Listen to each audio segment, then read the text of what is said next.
Core TV News, expanding your view. All right, thanks for staying with us. You're still watching Core Digest on Core TV News. And of course, on this segment, we'll be looking at policing.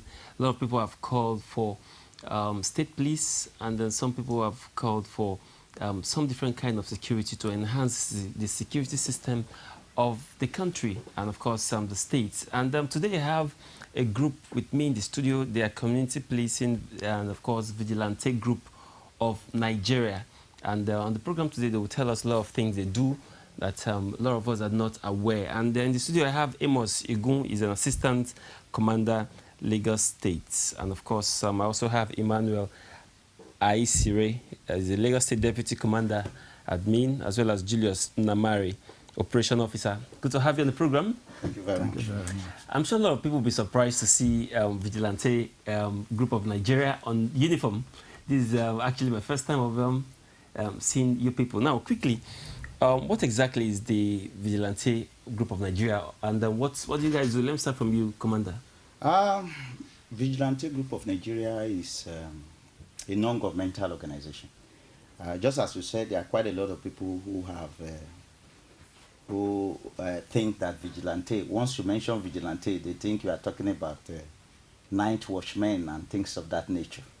But Vigilante Group of Nigeria is a non-governmental organization in the area of security, and we are a national organization. We are present in 36 states of the Federation and virtually all the 774 local governments in Nigeria. And our objective is to assist the police and other security agencies in protecting lives and property. We all know today, even all over the world, that the security problem is on the bouncing burner. And we also feel concerned as Nigerians, non-governmental organizations, to contribute our own quota so that Nigeria can be a peaceful place. And our approach is community policing. All right, community policing, and very important. How long has the group been existing? Well, Vigilante Group of Nigeria has been existing quite a while, at least about 8 to 9 years before they were registered in 1999 with the Corporate Affairs Commission. So we have Ali Shokutu as the Commander General of Vigilante Group of Nigeria. That is the national chairman, who is the Commander General. And in Lagos State, we have Prince Ademola Akeregba as the commander. I'm just here today as the State Deputy Commander to him. Okay, now let me come to you quickly. Is the Vigilante Group of Nigeria recognized by the government? Yes, under the Corporate Affairs Commission, like he has already said. But we are still looking forward for the commissioning. But the government is aware that we are in existence. All right, very, very important. Now, one of the duties you guys carry is to assist in protecting life and properties of people living in a particular area.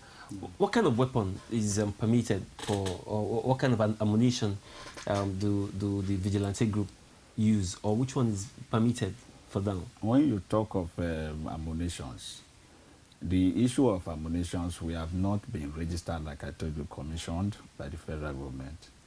So it is only the federal government that can give us arms for such assignments.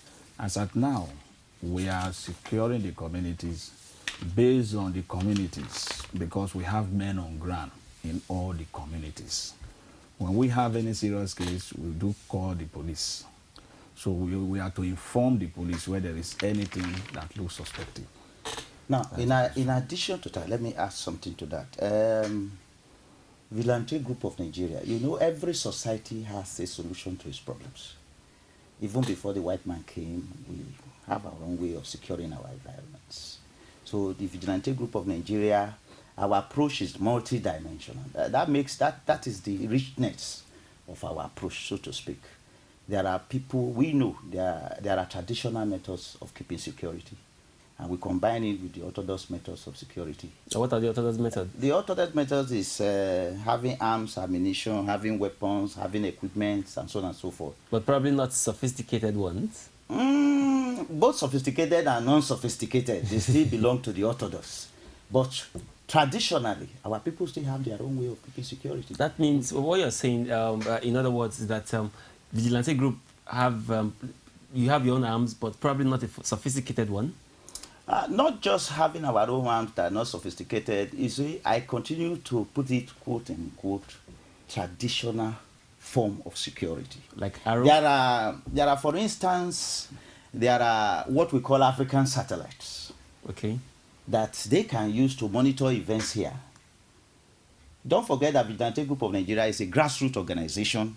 We are not just based in the cities. And it's not just like some other organizations, paramilitary, that have members, you know, enlisted from the cities.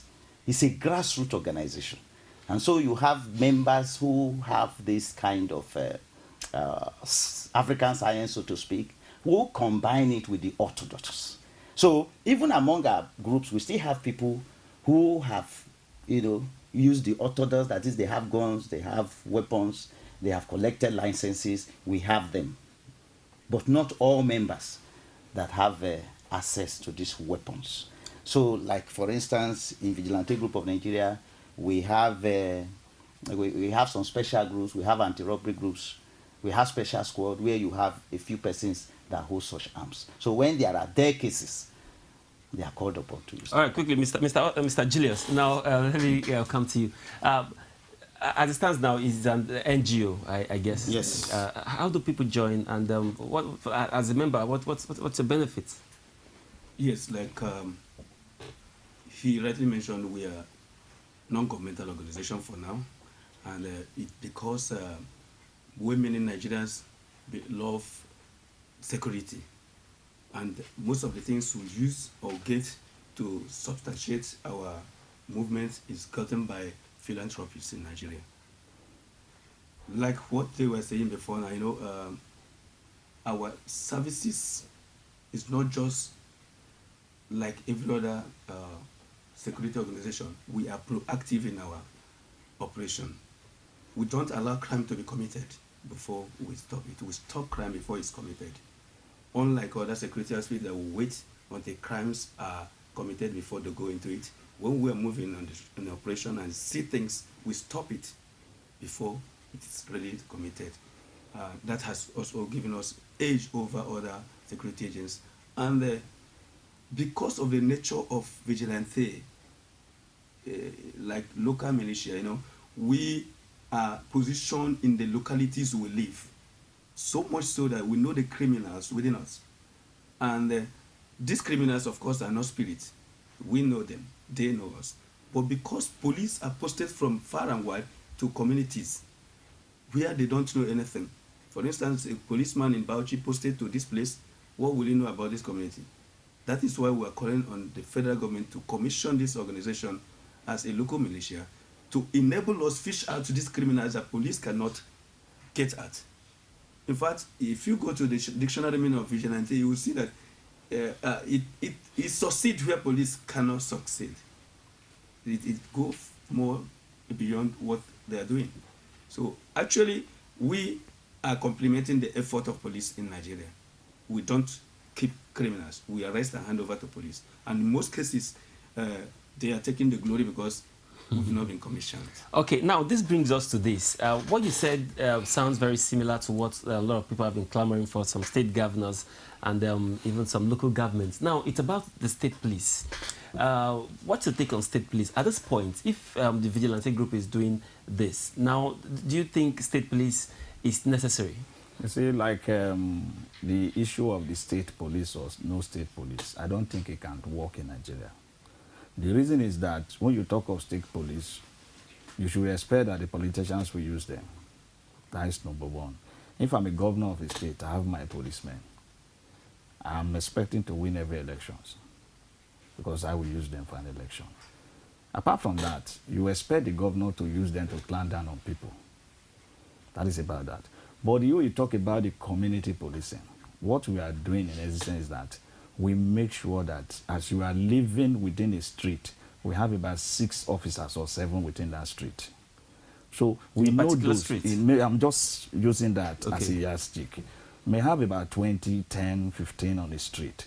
So we know those living with us, like myself now in my street. I know those that live in my street. If I happen to see a strange face, I'll begin to monitor him, to size him up, to know when this man goes out and when he comes in. If he looks suspicious, the next thing for me to do is to call the police. Like there's a man living at number 6 Oso Street. This man looks suspicious. He goes out 12 in the night. He comes back 2 in the morning. So they will go for him. At the end of the day, you discover maybe he's a criminal. That's one. 2, we don't recruit officers from outside where they are living. You can, if you are living in Agege in Lagos State, you are bound to join a unit within Agege. So that makes it so different from the police. Because a policeman, from where we are live, like my place now, the distance between me and the police station is so far that if anything happens now, I should get across to the police. Before they arrive, they've committed their mayor and they would have gone. Now, let me add to that. Now, the issue of state police, people are raising that issue because all over the world today, community policing is the ideal thing. Traditional policing system has a lot of constraints. And if you look at most part of the world, you look at Mexico, community police is coming in. Look at UK, you look at United States, they call them sheriff. So state police, people are agitating for it because they believe it will bring the police nearer the communities. But each country, as it were, will always look at policies against the backdrop of their own experience. We have had a resemblance of state police before. There was a time when we had regional police, when we had police under the native law authority in northern Nigeria, when we had local government police in western Nigeria because of the indirect rule system at that time. And after the independence, these police forces, multiple police forces, existed along the National Police Force, which came about with the amalgamation of Nigeria in 1914. And by 1930, the Northern Police Force and the Southern Police Force were brought together. And they were existing side by side with this other police that was under native authority in the north and local government in the west. And you remember when the military took over in 1966, there were a lot of problems which they saw during the civilian, the First Republic, with this police that were under native authority and the local governments. And that made them to set up the Working Party panel, which recommended that those police force should be scrapped. And one of those reasons they gave at that time was that they were being used, by politicians, by local government officials, and even traditional rulers. So if you bring back state police, considering the level, I'm sorry to say, it's not as if our political allies have learned their lessons when you look at what had happened over time. If you bring back state police, then you are indirectly asking for the balkanization of Nigeria. Like, for instance, what happened in Rivers State some time ago between the state governor and the president. We all know this. It was all over the papers. If the state governor of Rivers had a police under him that is owned by the state, what do you think would have happened? Now, there's also, there have been some extrajudicial killings where some people will allege that some of these vigilante groups, when an armed robber is being caught, they go ahead and execute the person without a trial or without the police being involved. Yes, now, very well. Mr. Julius, how would you react to that? Okay. Yes, some of these extrajudicial killings you are talking about by vigilante groups are not actually true because in the past, the local security men are referred to as vigilante. And it is believed that vigilante groups are people that did not go to school, illiterates, and old people. But if you find out in the recent time, you discover that the mayhem committed by these people are not actually vigilante group. Some of them are other groups. And because vigilante name has long been known as people taking gas in the night, they believe it is them. Okay, look at, for instance, what happened in Ejibo recently.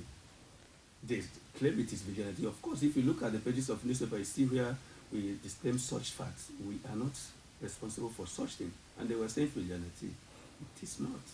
It's a group of charlatans that come together to do all these things and give it name. It's just like what happened in Chibok, for instance. Those people came on uniform. Will you say they are Nigerian? I mean, they are not. So people can disguise and give names to dogs to give it to kill it. Now, let me ask something to that. What it's trying to explain is that we have Vigilante Group of Nigeria.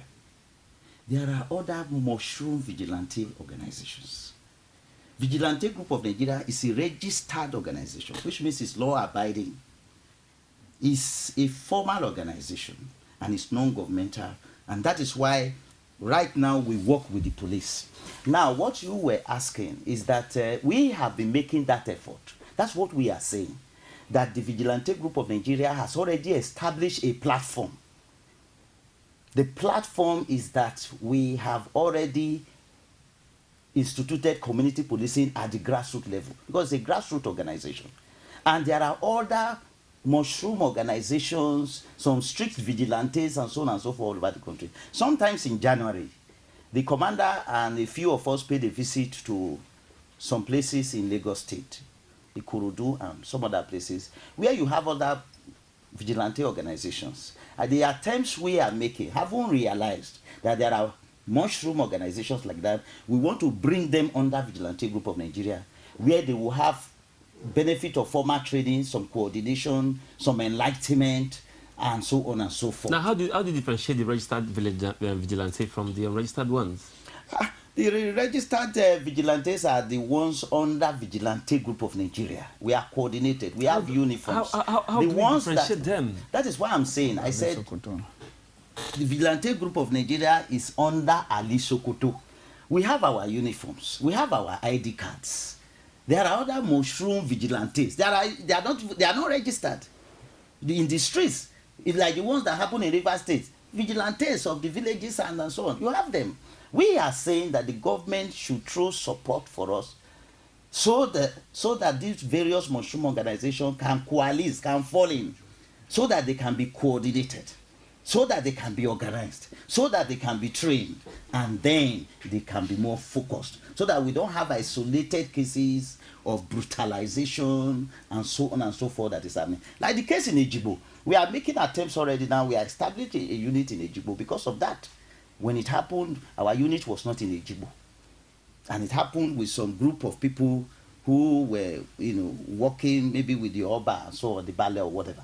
These are also, they call themselves vigilantes. But there's a difference between those vigilantes and members of Vigilante Group of Nigeria. Okay, now, to be very clear, are you saying the Vigilante Group of Nigeria is in all the states of the Federation? Yes. Very well. Okay, now, let me come to you, Mr. Amos. Yes. How well has the Vigilante Group done to salvage the situation going in the Northeast? I don't know if you are aware that members in Borno State, Kano, different states where these problems are happening, we have vigilante men working with the military there. That's why they call them GTF. Most of the informations are from vigilante members. They give information to them. But because we have not been commissioned, hardly you will hear about vigilantes supporting the military there. So we have been committed. Even a commander of one of the Borno State commander, vigilante commander was killed in the process. So, but because Vigilante Group of Nigeria is not, you know the Nigerian factor. When they look at you, they say, you are nobody, vigilante. Who is vigilante? If you cast your mind back to the civil defense, you know formally before they were commissioned, people call them different type of names, Guguru defense and all these things. But when they commission them now, you can see the respect. Whatever the civil defense does now, it will appear with their name that they did this, they did that. So that's just, we are really contributing to the problem happening in the let me add to that. In the north, like the Borno and Yobe states you are talking about, the situation is already volatile. That's what we are saying. There is need to be proactive. The situation, like for instance, I speak with our officers in the national headquarters. We review the situation in Borno and Yobe states. And what the feel I got from them is that in Borno State already, it's very, very volatile already. I told you that our commander in Borno State, we lost a commander. Some of them they live in bushes as we are talking. So it is not possible for anybody in Borno State to probably begin to identify himself that I am a vigilante member. Rather, they all come together under the umbrella of civilian JTF, and they are the people assisting. Okay, who is funding the Vigilante group right now, Mr. Julius? Like we told you earlier, we are a non-governmental organization. It is being funded by some of us, few of us that can give little things to make it work out, and as well as some philanthropists in this country, people that who believe in security. Recently, Globalcom gave us what we call Vigicom lines in support of our effort in protecting lives and properties in Nigeria. And that line is more or less free. We use it to communicate to our officers, even in local areas. So these are the areas we are getting support from.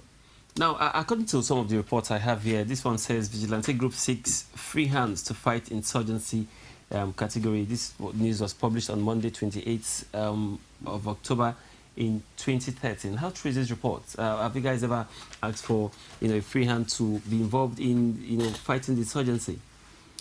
Yes, because, this is a newspaper report sometimes, but what they are saying, or what we have said, is that there is need for community policing to be put in place.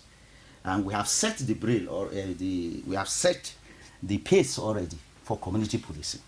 We all know the history of the Nigerian police. I must confess to you that the present Inspector General has done beautifully well. If you are in the security field, you will appreciate what he has done. Because if you go to a lot of police stations today, you will see human rights desk, you will see the friendly atmosphere of policemen, which was not there before. But when we said, for instance, that we want to, what we are saying is that this is the trend all over the world. Policing is no longer expected to be exclusive preserve of the police anymore. The trend is community policing. In Mexico, in UK, in US, you say sheriff, and we are saying the government should come to recognize us so that community police can be put in place. Because community policing has an expanded outlook on crime, more than what you have with this traditional policing. There are a lot of things. Like for instance, I give you one example. We are talking about Boko Haram. Boko Haram existed as a subculture within a general culture. And the subculture theorists, what they say is that when somebody belongs to a subculture, okay, these are norms and values that may be antagonistic to the general culture. And he believes in those norms and values, and he does things in accordance with those laws and values of that subculture, which will now be interpreted, or which, of course, will become deviant to the general culture. So when Boko Haram started, for instance, they started just in a little place, for instance. Maybe by preaching, maybe by saying, for instance, that we don't believe we should go to school. Our children should not go to school. Isn't it? People just saw it at that time and they never bothered. The police probably will not get reports at that time, but the community people will know. And that is why people are going for community policing, because it is a partnership with the community. And so when they detect subcultures that could metamorphosize into criminality at the later stage, they will point it out. That is the general trend of policing today all over the world. You don't wait until something has happened. There is a proactive approach. If somebody has said, this group of people, look at them, they are staying in that place, so they don't believe people should go to school, or their children are not going to school. There is community police in place, community policing. The first thing to do is to keep an eye on them and invite them. Now, are you saying the Vigilante group should replace the place of the most clamored or the most talked about state police? Yes, that's what we are saying. Why? What we are saying. I've told you a lot of reasons. Because one, this Vigilante group of Nigeria, they are friendly with the communities, and the communities would like to give information to them. For example, I'm living in a place now, the community should be friendly with me. Then they knows me as a security officer. If anything, they look as if this thing is suspicious. The first thing they do, they'll run down to me, because I'm living with them. They will be happy to give me information. Mr. Amos, we saw so thing. Before you know it, since I'm around, since I'm a security officer, I know who to get across to. But the situation whereby I don't want to begin to say that the police are not friendly to the society. But some people are scared of giving information out To the police. to the police. They are scared. That's the truth. So how many communities now does this vigilante group, We cover? covered The almost 774 local is governments. covered by vigilante group. Is it what so that's your question. I have told you earlier on that the antecedents of state police in Nigeria does not really support the idea of it will lead to back. And I gave you the example of the River State. So what we are saying is that if the government decides to take community policing, community policing can be, can be sponsored by the three tiers of government. Now, what's the guarantee? Federal, state, and local governments. What's the guarantee that the vigilante guys, some of the vigilante group, as like you said, cannot be bought over by politicians? They cannot be bought over in the sense that it's not as if you can't have some bad eggs amongst people, but generally they cannot be bought over because these are people who are community members. It's a community partnership. It's not possible when you live in a community, you live there, you do everything there. It's not possible for you to probably do things that will run extremely counter to the peace of that community. You may have one or two isolated people who will do that, but not on a large scale. That's what we are saying. This community is yours. They know you. You live among them. That is why, for instance, in the United States, the sheriff, for instance, they live among the people. That's the local police. They live among the people, and they have a responsibility for the safekeeping or safety of the neighborhood. So they have everything at stake. They are part of it. There is a sense of belonging. It's very different from the police that you are posted from different geographical areas. And that is the advantage of community police. Yes, it is a great advantage, but we are saying not state police. Let community police be under the three tiers of government so that it will help the stability of Nigeria. That's what we are saying. Okay, then quickly, Mr. Julius, the vigilante group, no doubt we are trying to really get to the place. But now, for it to come in, are you guys clamoring for it to come in into like from the federal level, state level, or from local government level? From the federal level. From the federal level. Now, if you say from the federal level, now how do you get it down to grassroots? Yeah, we do our recruitment in the states and in the localities we are, but federal controls everybody. For instance, in Lagos State, like what Mr. Igu said, we recruit where you are living, within the areas you are living. Yes, we do the recruitment where you are living. If there's a local government headquarters here, will come there, recruit people living within the area. It is helping us in so many ways, because in the place I live, for instance, even if I'm a bad man and I have my children there, I will try as much as possible to do something that will not tarnish my image and that of my children, even when I'm not born. The children should live by my goodwill. That is why we are hammering seriously on local militia, otherwise vigilante, so that we have good representation of ourselves, other than bringing people from every corner of the world to come and rule us where they don't know. Now, okay, let me hold you there. Okay. Yeah, earlier on, you made mention of the African satellite that the vigilante currently have. Now, can you use the African satellite that you have right now to locate the Chibok missing girls? When I said Africa, I was giving an example. What I said was that there is what we call African satellite.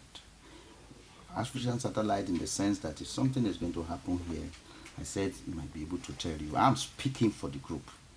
Now, like the Shibogu girls, there are all kinds of things within the vigilante group of Nigeria which I know can be done. But there is need for coordination. There is need for encouragement. There is need for that kind of pally that will give them I told you earlier on, I said this is a grassroots organization. And you have people from the various communities, from the grassroots, who are members of this organization. They may not be highly educated people, but they are members of this organization. So when you tap the expertise and resources of these various kind of people of the communities, you will have better results. Okay, so how far has the community gone? Can I come to you quickly? How far have you gone with the process of your inauguration? We have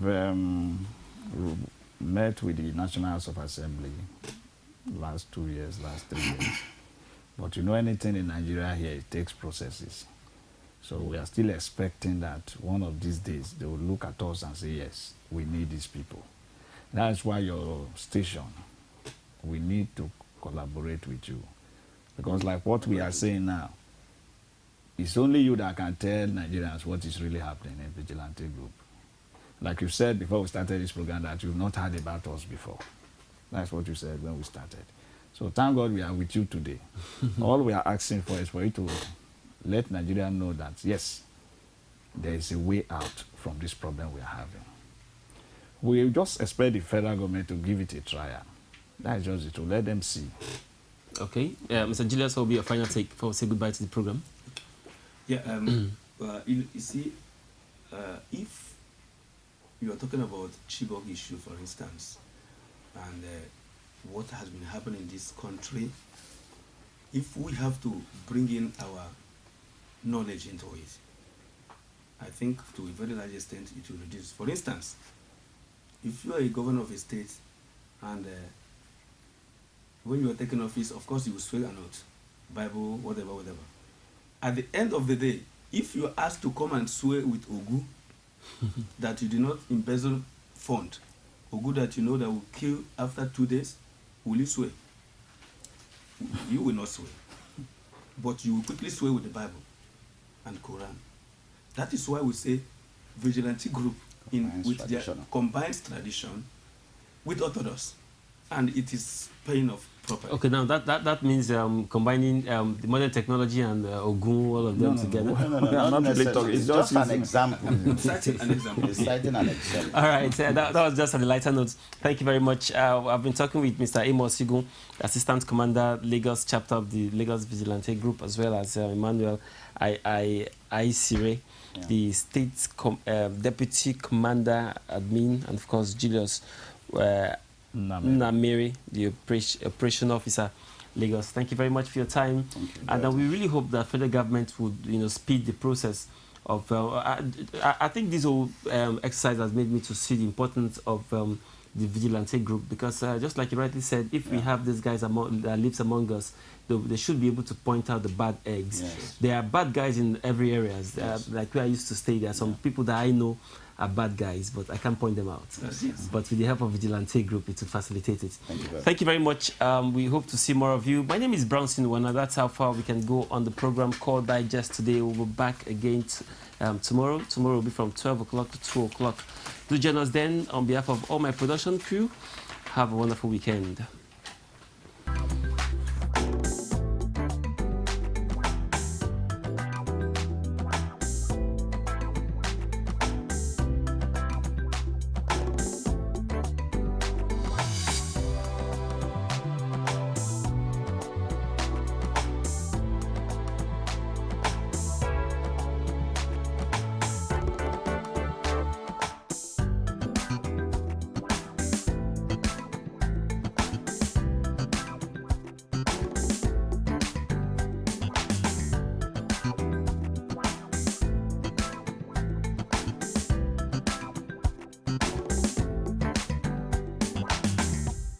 Core TV News, expanding your view.